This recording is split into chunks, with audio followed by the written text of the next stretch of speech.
my friends, good evening. Welcome to our channel All These Scholars. Today we will continue our chapter that is force and laws of motion, and today is the part 2 of this chapter in physics. Okay, so let's start. What we are doing yesterday we have seen already कि motion क्या है, motion का relation force के साथ कैसा होता है. ठीक है, रेस्ट से बॉडी किस तरह से मोशन में जाती है और मोशन से किस तरीके से बॉडी रेस्ट में आती है, ये सब चीज हम लास्ट क्लास में देख चुके थे. ठीक है, और इफेक्ट ऑफ फोर्स भी देख चुके थे. ठीक है, तो relation of force and laws of motion हमने बहुत हद तक देख चुका था और बस हमें पढ़ना क्या, लॉज ऑफ मोशन बचा हुआ था. लेकिन मोशन क्या होता है, उसका रिलेशन फोर्स के साथ क्या होता है, ये हम देख चुके थे. ठीक है, नेक्स्ट आज हम लोग क्या पढ़ेंगे, Galileo law of inertia.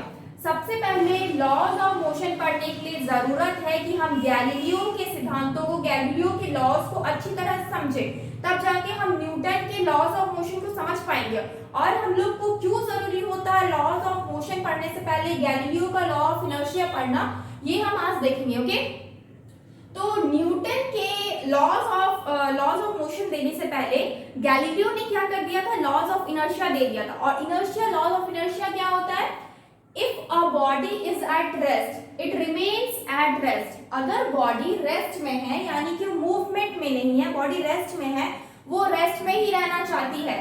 Unless a force is applied on it, जब तक उस पर कोई एक्सटर्नल फोर्स अप्लाई ना करे. यानी कि मतलब कि हमने यस्टरडे बहुत सारी चीजें देखे थे जिसमें हम बताए थे कि एरिस्टोटल का क्या कहना था रेस्ट और मोशन के बारे में, और जो गैलीलियो थे उनका क्या कहना था हमारे रेस्ट और मोशन के बारे में. गैलीलियो का कहना था कि बॉडी एक यूनिफॉर्म मोशन में रहती है, और एरिस्टोटल का क्या कहना था कि बॉडी क्या रहती है, रेस्ट में रहती है. उनका स्टेबल जो नेचर होता है वो क्या होता है, रेस्ट होता है. तो दोनों का कॉन्फ्लिक्ट था जिसका सॉल्यूशन किसने किया था, न्यूटन ने किया था. तो अब गैलीलियो ने क्या कहा, law if a body is at rest, Galileo ने कहा, गैलीलियो के अनुसार, उनके अकॉर्डिंग क्या है कि अगर बॉडी रेस्ट में है तो वो रेस्ट में रहना चाहती है, लेकिन अगर बॉडी मोशन में है तो वो मोशन में रहना चाहती है. अनटिल एंड अनलेस, जब तक उस पे कोई एक्सटर्नल फोर्स अप्लाई ना किया जाए. यानी कि अगर बॉडी, इसका मतलब, कहने का मतलब ये है कि अगर हम एक बॉल को पुश करते हैं, अगर एक बॉल को हम पुश करते हैं तो मतलब वो मोशन में आ जाती है. इसका मतलब ये है कि बॉडी अगर मोशन में है तो उसको चलते रहना चाहिए, चलते रहना. बोलते बॉल को कभी रुकना नहीं चाहिए, तो अचानक से बॉल रुक क्यों जाती है. आप लोगों ने देखा होगा, अगर आप बॉल, फुटबॉल वगैरह खेलते हैं या कभी बॉल को ऐसे भी पुश किए होंगे कभी, तो आप देखेंगे कि बॉल जो है वो कुछ दूर जाने के बाद रुक जाती है. ऐसा क्यों होता है, ऐसा इसलिए होता है जबकि मतलब कि इसके अकॉर्डिंग तो ऐसा नहीं होना चाहिए. इसके अकॉर्डिंग क्या होना चाहिए, अगर बॉडी मोशन में है, यानी कि बॉल एक मोशन में है, तो मतलब उसको कभी नहीं रुकना चाहिए, उसको चलते रहना चाहिए, चलते रहना चाहिए. एग्जैक्टली, वो हमेशा चलते रहेगा अगर उस पे कोई एक्सटर्नल फोर्स नहीं लगाया जाएगा उसको रोकने के लिए. अब सोचेंगे कि हम तो एक्सटर्नल फोर्स लगाए नहीं, तो बॉल अचानक से रुक कैसे गई. बात ये हुआ है कि एक्सटर्नल फोर्स भले आपने लगाए हो, लेकिन फ्रिक्शन जरूर लगाता है. फ्रिक्शन क्या होता है, फ्रिक्शन एक फोर्स है, और यहाँ पे वो फोर्स क्या है, एक्सटर्नल फोर्स के रूप में काम कर रहा है. यानी कि अगर आप एक बॉल को क्या कर रहे हैं, पुश कर रहे हैं, एक बॉल को आपने पुश किया, बॉल तो पुश हो गया, मतलब वो मोशन में आ गया, बॉल आराम से मूविंग है. लेकिन प्रॉब्लम तब आ जाती है जब हमारा जो फ्रिक्शन फोर्स है, जो फ्रिक्शनल फोर्स है, उसकी वजह से बॉल क्या होता है, ओपोज होता है और वो रुक जाता है. फ्रिक्शनल फोर्स यहाँ पे एक एक्सटर्नल फोर्स की तरह काम करता है और बॉल को क्या करता है, रोकने में उसकी हेल्प करता है. यानी कि यहाँ पे एक एक्सटर्नल फोर्स लगा, फ्रिक्शन फोर्स, एंड जिसकी वजह से बॉल क्या आ गई, रेस्ट में आ गई. तो बस बात यही है कि यानी कि गैलीलियो का जो अपना लॉ था वो क्या हो गया, प्रूफ हो गया. गैलीलियो का कहना था कि अगर बॉल यहाँ से यहाँ अगर हम उसको पुश करके, मतलब एक्सटर्नल फोर्स लगा के उसको धक्का देके मतलब आगे बढ़ा दिए, तो वो कभी नहीं रुकनी चाहिए. लेकिन वो कभी नहीं रुकेगी अगर उस पर कोई फ्रिक्शनल फोर्स ओपोज ना करे, वो कभी भी नहीं रुकेगी. ये हमें नहीं पता था, लेकिन अब मैं आपको बता रही हूँ कि वो क्यों नहीं रुकती है, क्यों रुक जाती है, क्योंकि उस पर एक एक्सटर्नल फोर्स काम करती है, वो है फ्रिक्शनल फोर्स. ओके, तो ये था गैलीलियो का लॉ ऑफ इनर्शिया. बाद में न्यूटन ने इसी लॉ को क्या किया, अपना लॉ ऑफ मोशन में ऐड कर दिया, और ये सेम चीज लॉ ऑफ मोशन, न्यूटन का जो फर्स्ट लॉ ऑफ मोशन है वो ये सेम चीज बताता है, जिसमें कहा जाता है कि अगर कोई बॉडी रेस्ट में है तो वो रेस्ट में रहना चाहती है, और एक बॉडी अगर मोशन में है तो वो मोशन में ही रहना चाहती है, अनटिल एंड अनलेस, जब तक हम उस पर कोई एक्सटर्नल फोर्स अप्लाई ना करें तब तक. ओके। तो दैट मीन्स यहाँ पे क्लियर हो गया कि गैलीलियो का जो लॉ ऑफ इनर्शिया था वो सेम चीज हमारा क्या न्यूटन ने क्या कर दिया, कॉपी पेस्ट कर दिए। यानी कि न्यूटन का जो फर्स्ट लॉ ऑफ मोशन किसके थ्रू लिया गया है, गैलीलियो के लॉ ऑफ इनर्शिया से लिया गया है। तो अब बात करते हैं, तब हम लोग गैलीलियो को क्यों नहीं मानते हैं कि फर्स्ट लॉ ऑफ मोशन का मतलब हम लोग इसका नाम क्यों नहीं ले लेते, हम न्यूटन का नाम क्यों लेते हैं?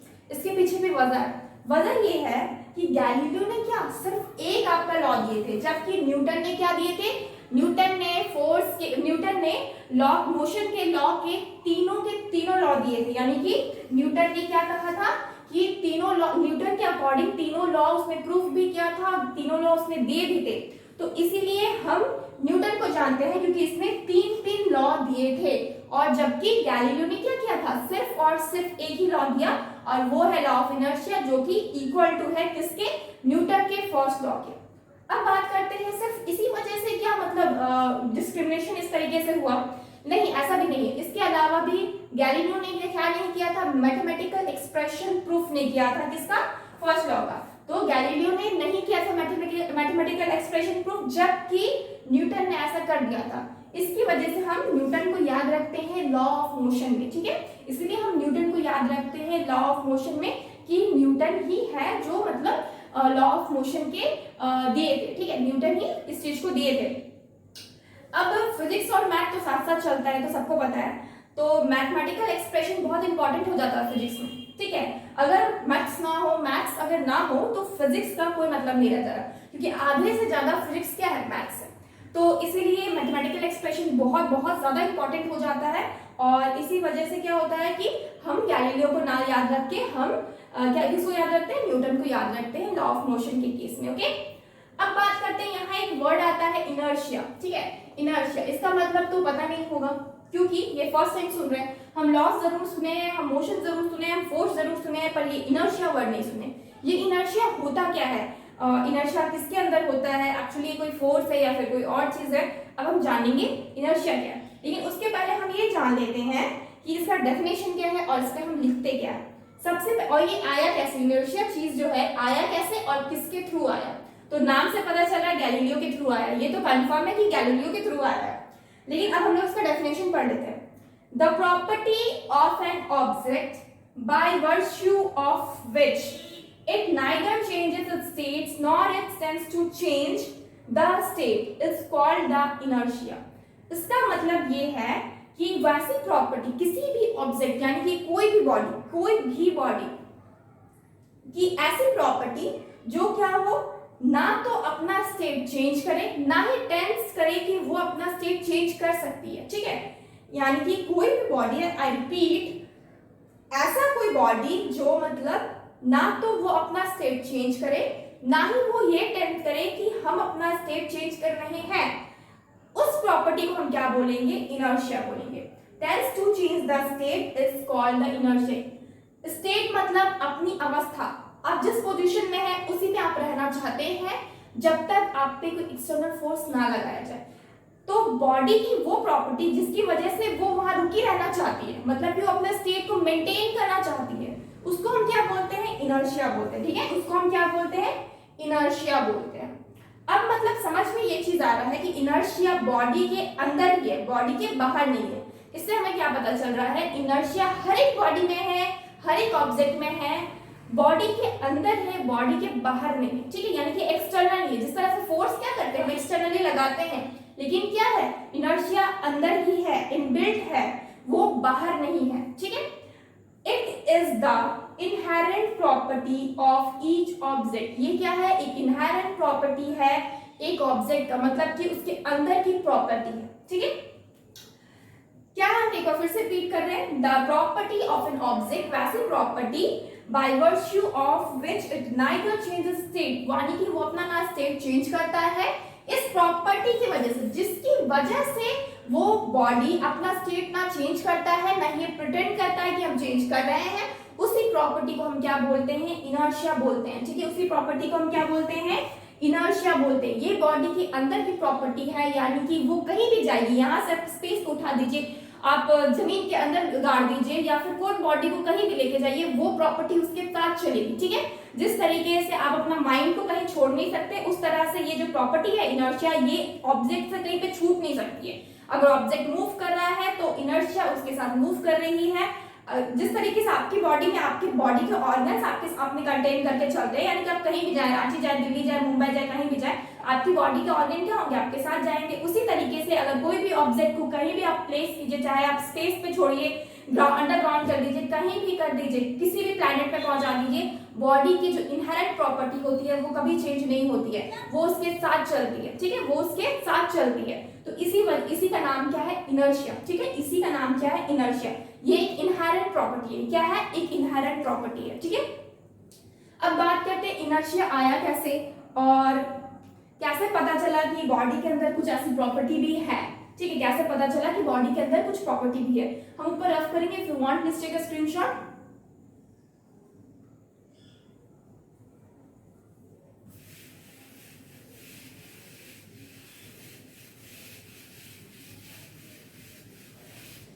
क्या हुआ ना, गैलीलियो ने अब गैलीलियो का कुछ एक्सपेरिमेंट, क्या था एक्सपेरिमेंट जिसकी वजह से उन्होंने ये प्रूफ किया कि मतलब ऐसा भी कुछ होता है, इनर्शिया नाम का भी कुछ होता है।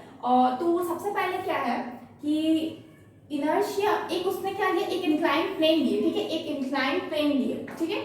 इस इंक्लाइंड प्लेन को उसने क्या किया, यहाँ पे एक मार्बल बॉल क्या की, वो क्या किए, ड्रॉप की, ठीक है, मार्बल बॉल ड्रॉप की। लेकिन इसी इंक्लाइंड प्लेन को क्या किए, इस तरीके से स्ट्रक्चर में रखे, जहां मतलब दोनों तरफ इंक्लाइंड प्लेन है, बीच में क्या है, हॉरिजॉन्टली आपका प्लेन है, ठीक है। यानी कि बॉल क्या है, बॉल को आप मूवमेंट के लिए छोड़ रहे हैं स्पेस यहाँ पे। अब आप देख रहे हैं कि बॉल का क्या हो रहा है, बॉल को इसने क्या किया, गैलीलियो ने यहाँ पे ड्रॉप किया। जब बॉल उसने यहाँ पे ड्रॉप किया तो बॉल क्या हुआ, मूव होके यहाँ आया, उसके बाद धीरे धीरे यहाँ आया, और उसके बाद उसने क्या देखा कि बॉल इधर राइज कर रहा है और वो लगभग यहाँ तक गया, ठीक है, बॉल लगभग यहाँ इस हाइट तक गया और उसके बाद वापस नीचे ड्रॉप कर दिया, क्यों, ग्रेविटेशनल फोर्स की वजह से, ठीक है। तो क्या पता चला, गैलीलियो ने क्या ऑब्जर्व किया कि हम इस हाइट से छोड़ रहे हैं, अगर ये मेरा 20 सेंटीमीटर है, सपोज अगर ये मेरा जो हाइट है ये 20 सेंटीमीटर है, तो इसका मतलब जो दूसरी तरफ जो मेरा बॉल ऊपर जा रहा है इंक्लाइंडली, वो भी कितना है, ये भी मेरा क्या है, 20 सेंटीमीटर है, क्या है, 20 सेंटीमीटर, ठीक है। तो उसने ये ऑब्जर्व किया कि हम जितनी भी ऊंचाई से बॉल को ड्रॉप करते हैं, जितनी भी ऊंचाई से बॉल को ड्रॉप करें, वापस लटकाने के बाद वो उतनी ऊंचाई तक आने की क्षमता रखती है, ठीक है। यानी कि बॉल क्या हुआ, जितनी भी हाइट से ड्रॉप किया गया वो वापस इधर जाके उतनी हाइट तक गया जितनी हाइट पे उसको छोड़ा गया था, ठीक है। यानी कि दोनों की हाइट क्या थी, सेम थी। अब ऐसा क्यों नहीं हुआ कि वो 21 सेंटीमीटर तक गया, वो सोचे कि ऐसा क्यों नहीं हुआ कि वो 21 सेंटीमीटर तक गया या फिर उससे थोड़ा नीचे तक ही गया, क्योंकि ये बॉडी की अपनी एक प्रॉपर्टी थी, बॉडी की क्या थी, अपनी एक प्रॉपर्टी की वजह से। अब ये चीज इस चीज से प्रूफ नहीं हो जाता है कि बॉडी के अंदर भी कुछ प्रॉपर्टी होती है। अब इसके लिए भी कुछ और एक्सप्लेन करने का जरूरत होता है। उसने क्या किया, एक और एक्सपेरिमेंट किया, क्या किए, अगेन उसने एक इंक्लाइंड प्लेन लिए और कुछ इस तरीके से भी, ठीक है, मतलब कि एक इंक्लाइन को कुछ ज्यादा ही, मतलब इसका स्लोप था, मतलब इसको क्या किया, कुछ ज्यादा इंक्लाइन करके ये थोड़ा कम इंक्लाइन किए। यहाँ पे क्या था, इक्वल इंक्लाइनेशन था, लेकिन यहाँ पे क्या है, एक इंक्लाइनेशन दूसरे से क्या है, डिफरेंट है। यहाँ पे उसने एक मार्बल बॉल को रखा और क्या किया, यहाँ से वो ड्रॉप किए मार्बल बॉल को। जैसे ही वो मार्बल बॉल को ड्रॉप करते हैं, जैसे ही वो मार्बल बॉल को इसमें ड्रॉप करते हैं, वो क्या देख रहे हैं, बॉल अगेन ऐसे करके जा रहा है और अगेन इस हाइट तक गया।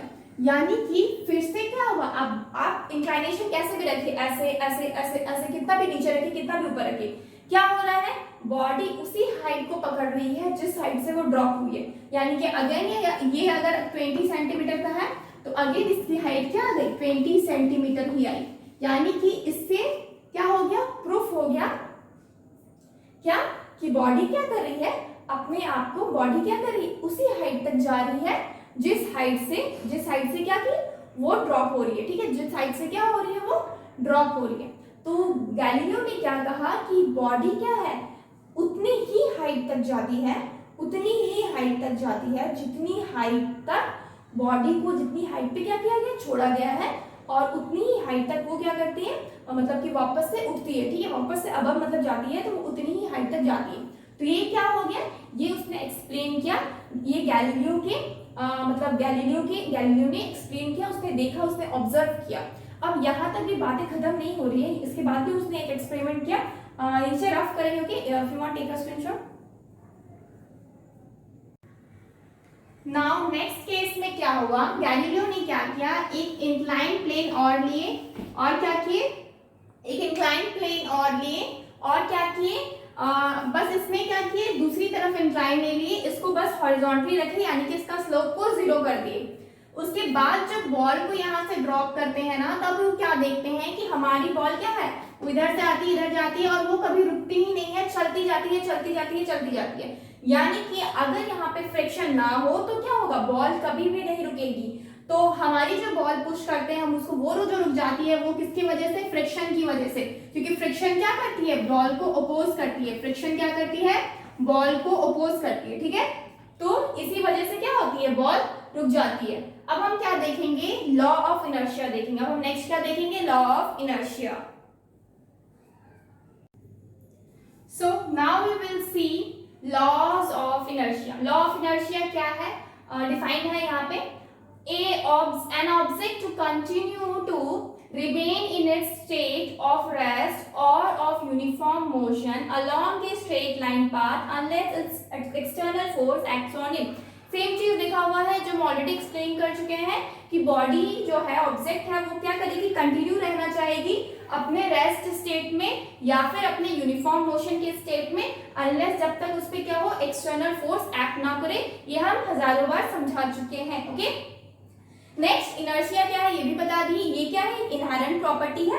Inertia is a intrinsic property of matter by virtue of its mass. अब इसका मतलब क्या होता है कि इनर्शिया अब डिपेंड किसके ऊपर करती है, इनर्शिया डिपेंड करती है सिर्फ मास के ऊपर, बॉडी के मास के ऊपर इनर्शिया डिपेंड करती है। यानी कि अगर बॉडी का मास ज्यादा होगा तो क्या होगा, इनर्शिया ज्यादा होगा। अगर बॉडी का मास कम होगा तो इनर्शिया कम होगा। हम देखते हैं किस तरीके से, हम जानते हैं ना कि जब हम मून पे रहते हैं तो वेट और मास दो चीज होता है। मान लीजिए कोई बॉडी अगर 10 किलो की है, कोई बॉडी क्या है 10 किलो की है, और कोई बॉडी क्या है 90 किलो की है, ठीक है। मान लीजिए कोई बॉडी 10 किलो की है, कोई बॉडी क्या है 90 किलो की है। हम जानते हैं कि क्या हो जाता है, जब हम अर्थ पे हम मास को वेट करते हैं ना, तो मास मेरे को 10 किलो ही मिलेगा, और जब मास पे हम ये मून पे हम वेट करेंगे, मून पे जब हम मास अगर हम 90 केजी का लेके जाएंगे मून पे, तो वहां पे मास कितना रहेगा, 90 केजी ही रहेगा। लेकिन जब वेट आता है ना, तो क्या हो जाता है, तब जो वेट होता है ना वो 10/6 हो जाएगा, यानी कि 1/6 मतलब क्या होता है, फ्रैक्शन मतलब डिवाइडेड बाय 6 हो जाता है। यानी कि जितना वेट आपका अर्थ पे है उसका आपका 1/6 पार्ट क्या होता है, वो आपका मून पे रहता है। सिमिलरली 90/6 हो जाएगा, इतना आपका क्या रहेगा, वेट रहेगा, ठीक है। कहाँ पे, मून पे।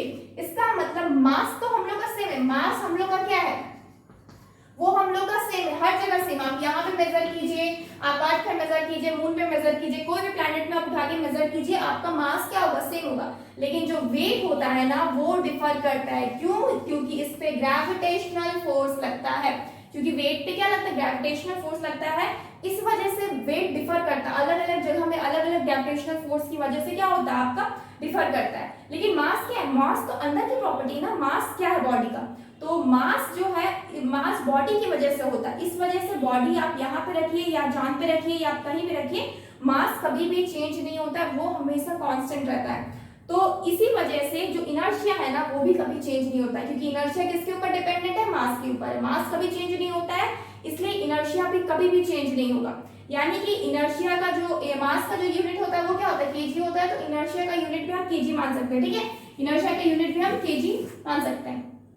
नॉर्मली इनर्शिया का यूनिट नहीं पूछा था, लेकिन फिर भी अगर बोला जाए तो इसका यूनिट भी केजी होता है, क्योंकि ये मास के ऊपर डिपेंडेंट रहता है। ओके, तो ये हो गया कि हमारा इनर्शिया क्या है और इनर्शिया के मास के ऊपर डिपेंडेंसी क्या है एक्चुअली। अगर कोई 10 किलो का बच्चा है और कोई 90 किलो का पर्सन है, और हम दोनों में अगर बोला जाए, अगर मेरे को 10 किलो वाले को मतलब मान लीजिए हिलाने के लिए बोला जाए, दोनों रेस्ट पोजीशन में हम मान लेते हैं, तो हमको 10 किलो वाले में कम मेहनत लगेगा, कम आप फोर्स लगाएंगे उस पर, कम एक्सटर्नल फोर्स लगाएंगे। और 90 किलो वाले पे क्या लगाएंगे, आप ज्यादा एक्सटर्नल फोर्स लगाएंगे। इसका मतलब ये है कि जिसका जितना ज्यादा मास होगा उतना ज्यादा उसके अंदर इनर्शिया रहेगा। जितना ज्यादा इनर्शिया होगा वो बॉडी को उतना ज्यादा पकड़ के रखने की कोशिश करेगी, मतलब वो उसको हिलने नहीं देना चाहेगी अगर वो रेस्ट में है तो। यानी कि दोनों को, अगर दोनों रेस्ट में है तो दोनों को मोशन में लाने के लिए हमें क्या करना होगा, बहुत ज्यादा, मतलब इसमें तो कम मेरे को लगाना होगा एक्सटर्नल फोर्स, लेकिन 90 kg वाले को मोशन में लाने के लिए मुझे बहुत ज्यादा एक्सटर्नल फोर्स लगाना होगा। उसी तरीके से अगर दोनों मोशन में आ जाती है तो दोनों को रोकने के लिए भी हमें क्या करना होगा, 10 kg वाले को रोकने के लिए हमें क्या करना होगा, कम आपको फोर्स लगाना होगा।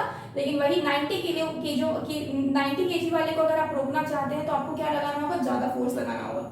बस यही चीज है, जितना ज्यादा मास रहेगा उतना ज्यादा इनर्शिया रहेगा, जितना ज्यादा इनर्शिया रहेगा फोर्स उतना ज्यादा लगेगा किसी भी बॉडी को रोकने के लिए, या फिर उसको मोशन से रेस्ट में लाने के लिए, या फिर रेस्ट से मोशन में लाने के लिए। तो दिस इज द डिफरेंस, और ये फंडा है किसका, इनर्शिया का फंडा है। ठीक है, अब हम क्या देखते हैं, अब नेक्स्ट हम देखते हैं कुछ एग्जांपल्स देख लेते हैं इनर्शिया का, क्योंकि विदाउट एग्जांपल्स इनर्शिया क्या है, अधूरा है। ठीक है, विदाउट एग्जांपल इनर्शिया अधूरा है। ठीक है, अब हम कुछ एग्जांपल्स देख लेते हैं।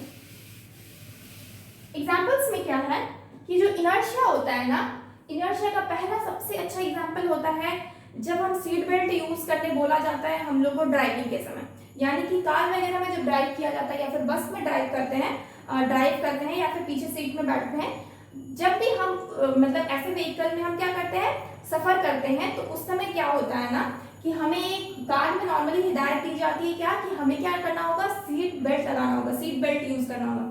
इसके पीछे हम तो बस जितना जानते हैं सेफ्टी पर्पस से किया जाता है, क्योंकि नॉर्मली बस लोग इतना ही जानते हैं, लेकिन इसके पीछे साइंस काम करती है, और वो साइंस है फिजिक्स। और फिजिक्स में भी क्या, इनर्शिया, लॉ ऑफ इनर्शिया काम करता है। लॉ ऑफ इनर्शिया किस तरीके से काम करता है वो हम एक्सप्लेन करते हैं।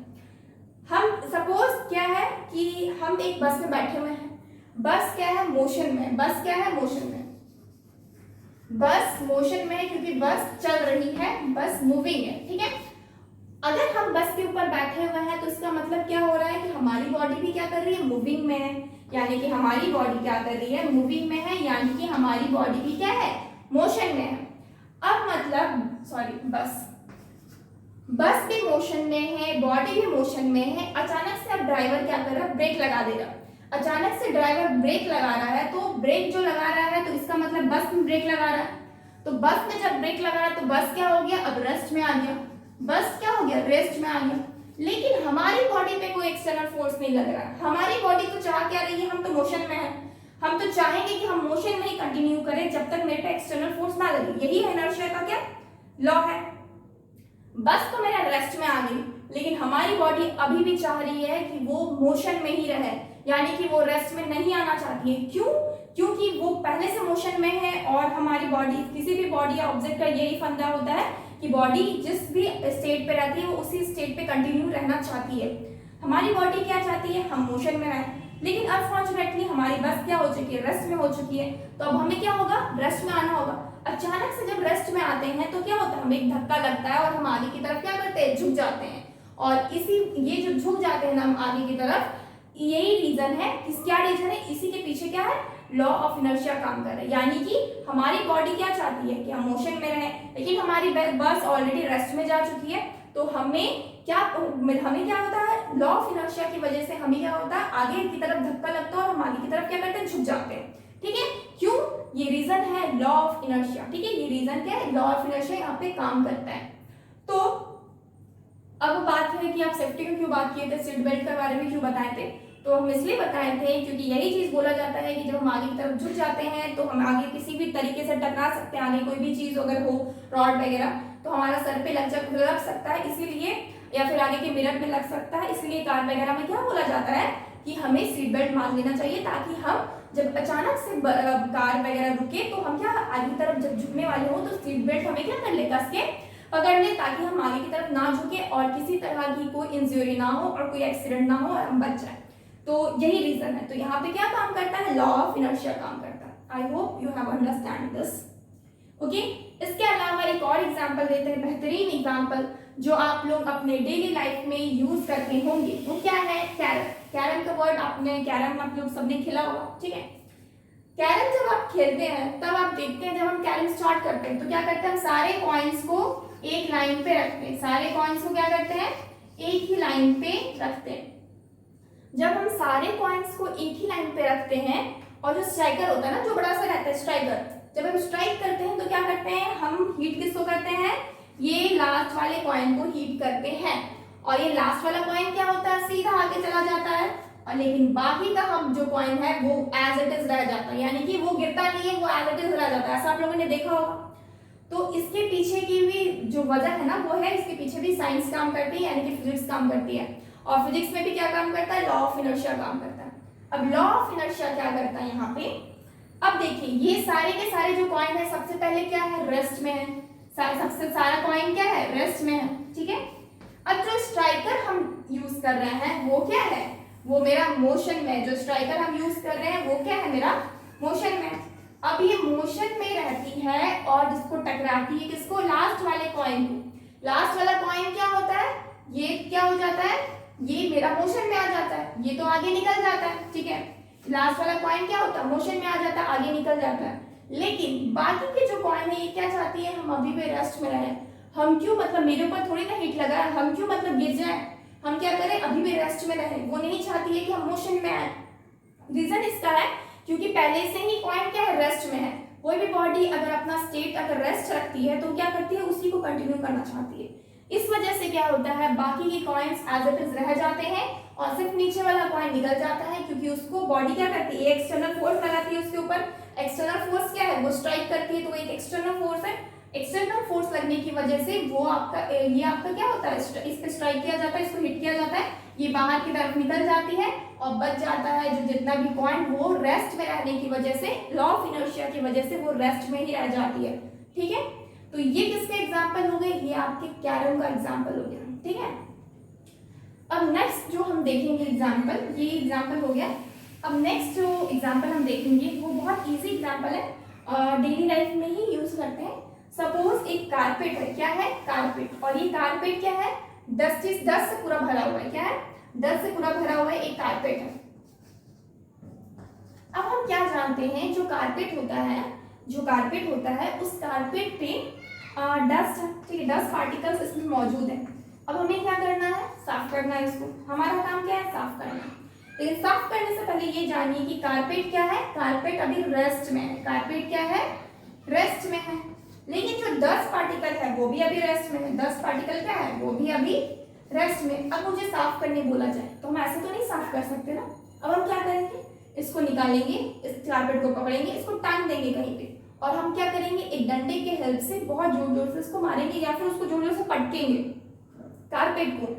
जब हम कारपेट को जोर जोर से मारेंगे या फिर उसको जोर जोर से पटकेंगे जमीन पे, तो क्या होगा ना, कारपेट हमारी चली जाएगी मोशन में, कारपेट क्या हो जाएगी, मोशन में आ जाएगी, क्योंकि हम उसमें क्या लगा रहे हैं, एक्सटर्नल फोर्स लगा रहे हैं। एक्सटर्नल फोर्स क्या है, मार रहे हैं जो हम डंडे से या किसी भी चीज से, तो क्या कर रहे हैं, हम उसको क्या कर रहे हैं, एक्सटर्नल फोर्स लगा रहे हैं, और इस वजह से कारपेट क्या होगी, मोशन में चली जाएगी। कारपेट का मोशन में जाने की वजह से, लेकिन ये तो डस्ट पार्टिकल, ये तो मोशन में नहीं जाएगी, डस्ट पार्टिकल मोशन में नहीं जाएगी, क्योंकि हम मार किसको रहे, कारपेट को रहे। डस्ट पार्टिकल क्या चाहती है कि हम रेस्ट में ही बने रहें, और इसी वजह से कारपेट मूविंग में चला जाता है, मोशन में चला जाता है, डस्ट पार्टिकल रेस्ट में ही रह जाता है। इसी वजह से जो धूल होते हैं, जो डस्ट होते हैं, वो कारपेट से अलग हो जाते हैं, क्योंकि एक आपका मोशन में चला जाता है और एक आपका रेस्ट में रह जाता है।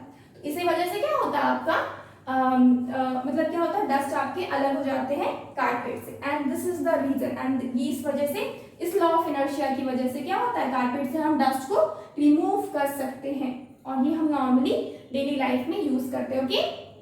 तो ये कुछ एग्जांपल्स हो गया आपके किसके, लॉ ऑफ इनर्शिया के, ओके। अब हम क्या देखेंगे, कुछ टाइप्स देखेंगे किसके, लॉ ऑफ इनर्शिया के। सो हम क्या देखेंगे, अभी हमने कुछ एग्जांपल्स देखा लॉ ऑफ इनर्शिया के। अब हम देखेंगे टाइप्स ऑफ इनर्शिया, ठीक है। हम टाइप्स ऑफ इनर्शिया देखेंगे।